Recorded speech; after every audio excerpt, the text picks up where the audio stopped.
उत्पत्ति ग्रंथ, विश्व और मानव जाति की उत्पत्ति। अध्याय 1। प्रारंभ में ईश्वर ने स्वर्ग और पृथ्वी की सृष्टि की। पृथ्वी उजाड़ और सुनसान थी। अथाह ग्रत पर अंधकार छाया हुआ था और ईश्वर का आत्मा सागर पर विचरता था। ईश्वर ने कहा, प्रकाश हो जाए, और प्रकाश हो गया। ईश्वर को प्रकाश अच्छा लगा और उसने प्रकाश और अंधकार को अलग कर दिया।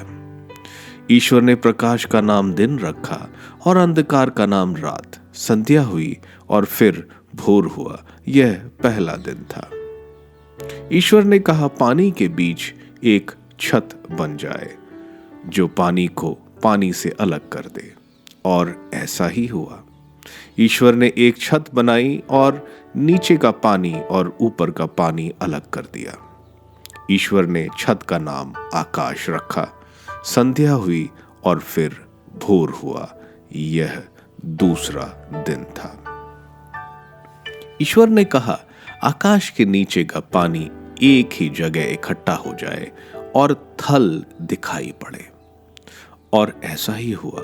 ईश्वर ने थल का नाम पृथ्वी रखा और जल समूह का नाम समुद्र, और यह ईश्वर को अच्छा लगा।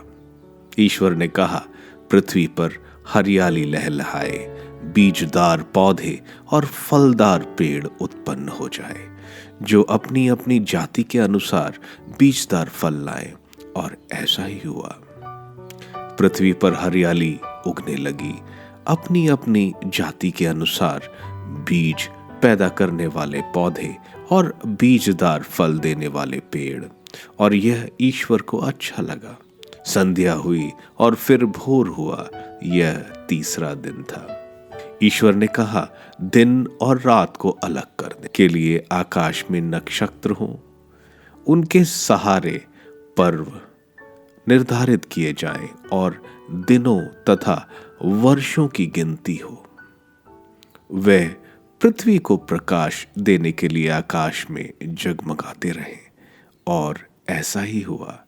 ईश्वर ने 2 प्रधान नक्षत्र बनाए, दिन के लिए एक बड़ा और रात के लिए एक छोटा, 7-7 तारे भी। ईश्वर ने उनको आकाश में रख दिया, जिससे वे पृथ्वी को प्रकाश दें, दिन और रात का नियंत्रण करें, और प्रकाश तथा अंधकार को अलग कर दें, और यह ईश्वर को अच्छा लगा। संध्या हुई और फिर भोर हुआ, यह चौथा दिन था।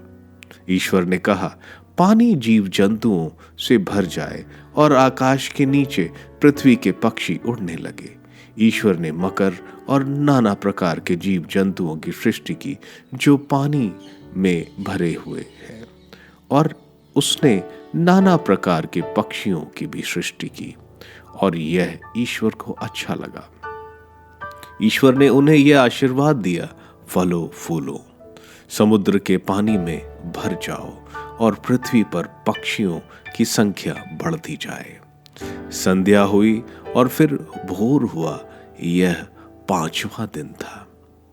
ईश्वर ने कहा, पृथ्वी नाना प्रकार के घरेलू, जमीन पर रेंगने वाले और जंगली जीव जंतुओं को पैदा करे, और ऐसा ही हुआ। ईश्वर ने नाना प्रकार के जंगली, घरेलू और जमीन पर रेंगने वाले जीव जंतुओं को बनाया, और यह ईश्वर को अच्छा लगा। ईश्वर ने कहा, हम मनुष्य को अपना प्रतिरूप बनाएं, वह हमारे सदृश हो।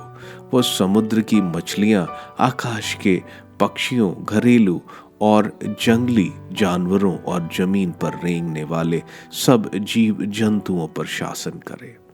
ईश्वर ने मनुष्य को अपना प्रतिरूप बनाया। उसने ईश्वर का प्रतिरूप बनाया।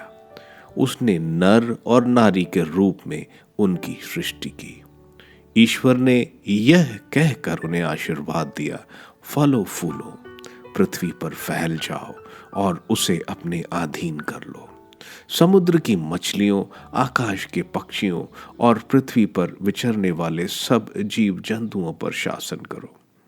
ईश्वर ने कहा, मैं तुमको पृथ्वी भर के बीज पैदा करने वाले सब पौधे और बीजदार फल देने वाले सब पेड़ देता हूं, वह तुम्हारा भोजन होगा।